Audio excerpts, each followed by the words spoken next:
What's going on, ladies and gentlemen? My name is Scott and welcome to FudgeMuppet. Today we're diving deep into the character creation side of Skyrim, which, as you would know, is one of the reasons why the game is so replayable and fun. There's so many cool builds that you can come up with to create the best playstyle for role-playing, combat, and overall fun, but while most of the perks serve a respectable purpose, some of them are really bad.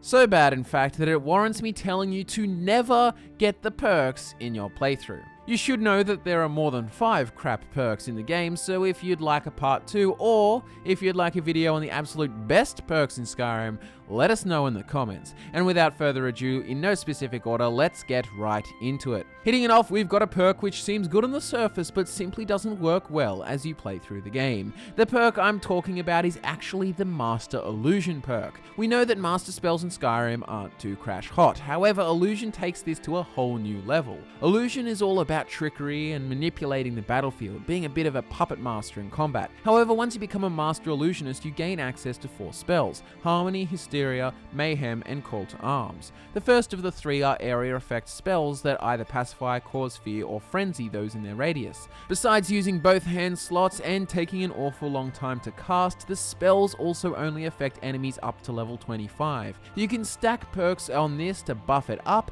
however, as you progress through the game it becomes useless very fast, and these Master Illusion spells don't even affect the enemies you're fighting. What you should do instead is get dual casting and use the expert spell Pacify and the adept spell Frenzy. The dual casting perk will actually allow you to affect a much higher level enemy with these spells than the master spells allow. This basically means that there is no point in getting the Master Illusion perk. But Scott, what about the Call to Arms spell?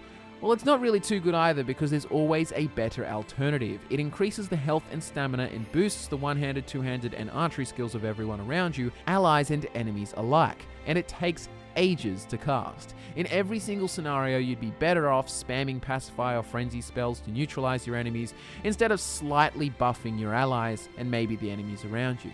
If someone told me they wanted to make a build that revolved around this perk just for the spell, for a role-playing sake, I'd say it's possible, but it's definitely not optimal. Coming in hot and fresh, overloading your inventory, we've got the second perk you shouldn't get in Skyrim, and it's Wax Key. Wax Key is from the lockpicking skill tree, and to get it, you'll need to already have the Novice and Apprentice lock perks and the Quick Hands perk. Wax Key gives the Dragonborn a copy of a key for the lock he just picked, if it has one. Personally, I hate having tons of keys in my inventory, and this would just make that absolutely crazy. If you're going to be a lockpick character, you won't need keys anyway, and secondly, once you already pick the lock, you'll never need a key for it again unless it's something like a city shop which gets relocked. Ultimately, this is probably what the perk was built for, but it's just not worth spending a perk point when you could just simply lockpick it again for yourself. You really don't need to revisit locations to steal, but if you do want to, you're better off getting further up the lockpick tree or improving your stealth. You can't even use it to continually escape jails, as anytime you're caught, all your items are taken. That's all there really is to say with this one, there's just never really a good reason to get it. Next up, I have one of Michael's tweets to quote. It says,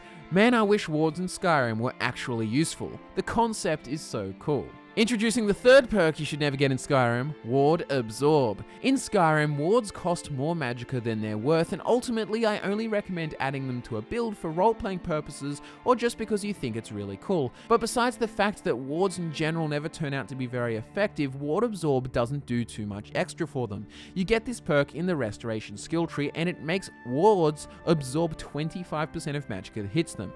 Now, people will tell you that you can combine this with the Atronach perk and the Atronach Stone to increase spell absorption massively. However, this isn't the case. This is because normal spell absorption is chance-based, so 50% spell absorption gives you a 50% chance to absorb the entirety of the spell that hits you, negating all damage. Ward Absorb, on the other hand, makes you absorb all magicka that hits the ward, but only 25% of it. So if someone casts a massive fireball spell at you, which has a cost of 133, and you happen to throw up your ward, you'll only get a measly 33 magicka from it. It's just just not worth getting a whole perk for, as most times you're not fighting mages, and when you are, well, you're better off building your character for standard spell absorption or magic resistance. I mean, wards also waste a slot that could be used for something that actually damages the enemy and helps you win. So there you have it, ward absorb sucks. Although one cool thing about it is that it works alongside the Daedric Artifact Shield Spellbreaker, so if you really want to, you could use it with the shield just for fun, but then again, there's better ways of increasing your spell absorption that don't require you to block. The fourth perk on this list is actually a category of multiple perks, and that is those relating to critical damage. So that's the sprinting power attack perks for one-handed and two-handed, as well as the blade specialization from both those skill trees. It also includes the critical shot perk from archery, although you'll still need the first rank of that to go up further in the tree. Just don't get all three.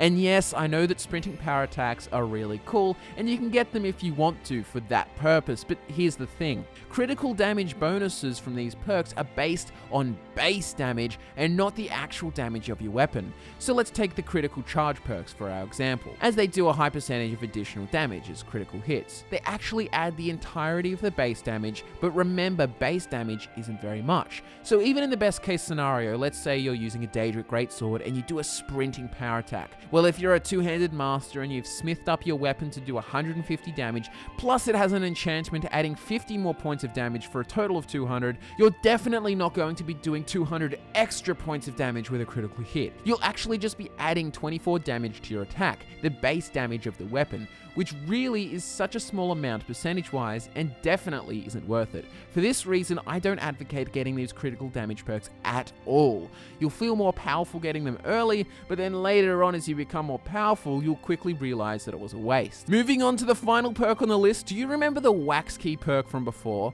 I mentioned that before you get it, you have to get a perk called Quick Hands, and this perk is equally as bad. The reason it's flawed is quite straightforward, but let me tell you what it does first. By picking this perk, the Dragonborn will be able to pick locks without being noticed. Again, this mostly relates to lockpicking to stealing in cities, which is definitely something you do, but the fundamental problem here is that a lockpicking character should also be stealthy, so you won't be noticed anyway. If you're not a stealthy character, what are you doing playing a thief anyway? So it just doesn't work well at all. So like I said, realizing why this perk sucks is a no-brainer. I hope you all learned something new in this video, and remember, if you want us to make a video on the best perks or more of the worst ones, let us know in the comments section below. We'd love to help you guys make the best builds possible and avoid wasting time with perks which won't help you in the long run. Social media links are in the description. Subscribe for more fudgy goodness, and I look forward to nerding out with you again very soon.